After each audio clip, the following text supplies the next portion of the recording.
Hi అండి అందరికీ. అందరూ ఎలా ఉన్నారు? ఈరోజు నేనైతే పొద్దున్నే ఫస్ట్ పప్పు అయితే నానబెట్టేస్తున్నాను. ఎందుకు అంటే కిచిడి చేసుకోవడం కోసం. మార్నింగ్ చేస్తే మా బ్రేక్ఫాస్ట్కి అండ్ లంచ్కి కూడా వచ్చేస్తుంది కాబట్టి.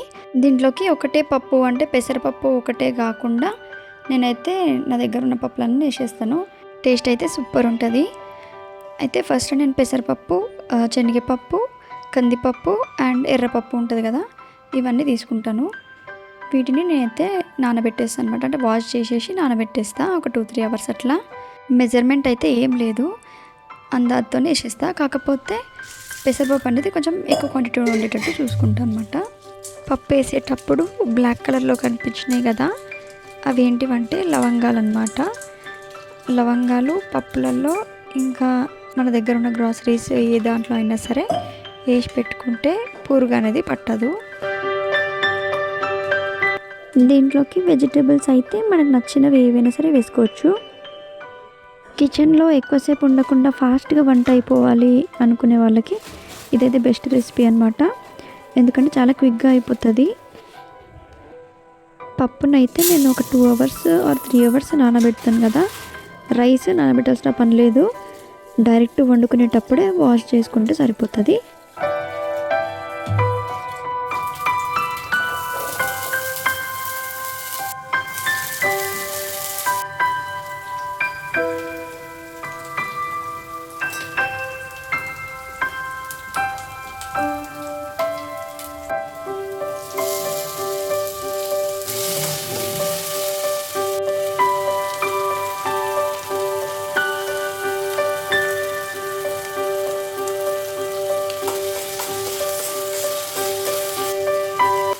యాక్చువల్గా అయితే కిచిడి రైస్కి ఇప్పుడు 1 కప్ రైస్ తీసుకుంటే 1/2 కప్ మాత్రమే పప్పులు తీసుకుంటాము. కానీ నేనేం చేస్తా అంటే ఆల్మోస్ట్ ఈక్వల్గానే తీసుకుంటా. రైస్ అండ్ పప్పులు 2 ఈక్వల్గా తీసుకుంటే మనకి పప్పు కూడా ఎక్కువ క్వాంటిటీ ఉంటుంది కాబట్టి ఇంకా సపరేట్ కర్రీ అవసరం అనేది ఉండదని చెప్పేసి నేనైతే ఈక్వల్ క్వాంటిటీలో తీసుకుంటా రైస్ అండ్ పప్పు. టేస్ట్ కూడా బాగుంటుంది ఇట్లా చేస్తే. నార్మల్గా అట్లా చేస్తే ఏమవుతుందంటే దానికి కర్రీ రైతా ఏదైనా కావాలి. దీనికైతే కర్రీకి ఇట్లా ఏం అవసరం ఉండదు, డైరెక్ట్ తినేయచ్చు. టేస్ట్ మాత్రం సూపర్ ఉంటుంది.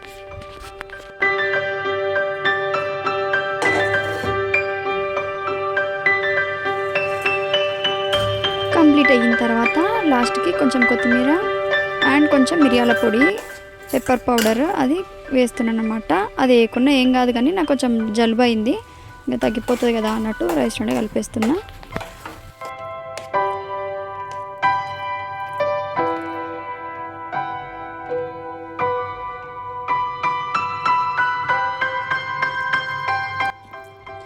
ఇంకా తిన్న తర్వాత ఎడిటింగ్ వర్క్ అయితే చేసుకున్నా.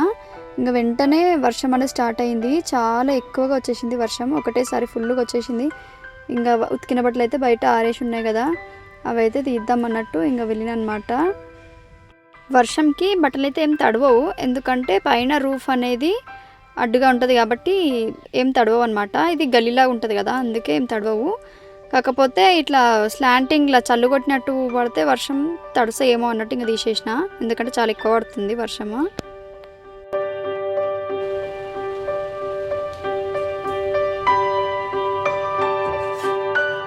ఇంకా మార్నింగ్ ప్రిపేర్ చేసుకున్న కిచిడి ఏదైతే ఉందో అది నాకు ఆఫ్టర్నూన్ కూడా వస్తుందని చెప్పిన కదా లంచ్కి.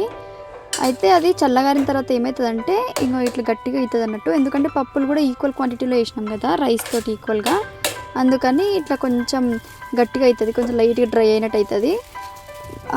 మార్నింగ్ తినేటప్పుడేమో కొంచెం లిక్విడ్ ఫామ్లో ఉండే కదా, కొంచెం లైట్గా, సో తినేసేయచ్చు ఈజీగానే. కానీ ఇట్లా గట్టిగా అయితే మనం తినలేం కదా, కొంచెం లైట్గా గట్టిగా అవుతుంది కాబట్టి నేను దాంట్లోకి పెరుగు వేసేసాను అనమాట. ఇంకా పెరుగు వేసేసి దాంట్లో సాల్ట్ డైరెక్ట్గా వేయకుండా వాటర్లో సాల్ట్ని డిసాల్వ్ చేసేసి ఇంకా వాటర్ని దాంట్లో పోసేస్తా. ఎట్లాగో పెరుగు కూడా గట్టిగా ఉంది కదా, గడ్డ పెరుగు తింటే కూడా మంచిది కాదు కాబట్టి ఎట్లాగో వాటర్ కలపాలి. ఇంకా దాంట్లోనే కొంచెం సాల్ట్ కలిపేసి పోసేసాను అనమాట. ఇప్పుడు టేస్ట్ అయితే ఇంకా ఎక్సలెంట్ ఉంటుంది. మార్నింగ్ తిన్నదానికంటే నాకు లంచ్ చేసిందే ఇంకా నచ్చింది, ఎందుకంటే నాకు పెరుగు కూడా ఫేవరెట్ కాబట్టి. ఇంకా ఈ పప్పు పెరుగు కిచిడి తింటే నాకు హ్యాబిట్స్లో ఇస్కాన్ టెంపుల్ ఉంటుంది కదా, అక్కడ సేమ్ ఇట్లాంటి ప్రసాదం ఇచ్చినారు టెంపుల్లో. నాకు అది గుర్తొచ్చింది తిన్న తర్వాత. టేస్ట్ మాత్రం సూపర్ ఉండే. ఇంకా తర్వాత మెహందీ పెట్టుకున్న గోరింటాకు తెలిసిన వాళ్ళు ఇచ్చినుండే, ఇంకా పెట్టుకున్న 2 అవర్స్కే వాష్ చేసేసుకున్నా గోరింటాకు. ఇంకా అర్లీగా పెట్టుకునేది ఉండే కదా అనిపించింది, కాకపోతే వాళ్ళు ఇవ్వలేరు కదా, ఇంకా వాళ్ళు ఇచ్చిన టైంకే నేనైతే పెట్టేసుకున్నా. ఆ తర్వాత నేను ఇంకా డిన్నర్ కూడా ప్రిపేర్ చేసుకోవాలి కాబట్టి తొందరగా అయితే వాష్ చేసుకున్నా. స్నాక్స్కి అయితే నేను కస్టర్డ్ యాపిల్ తినేసి కొంచెం మజ్జిగ, ఆ పెరుగు లంచ్లో వేసేసినాను కదా, కొంచెం మిగిలించుకొని ఆ పెరుగుని బటర్ మిల్క్లో చేసుకొని తాగేసిన అనమాట స్నాక్స్ లాగా.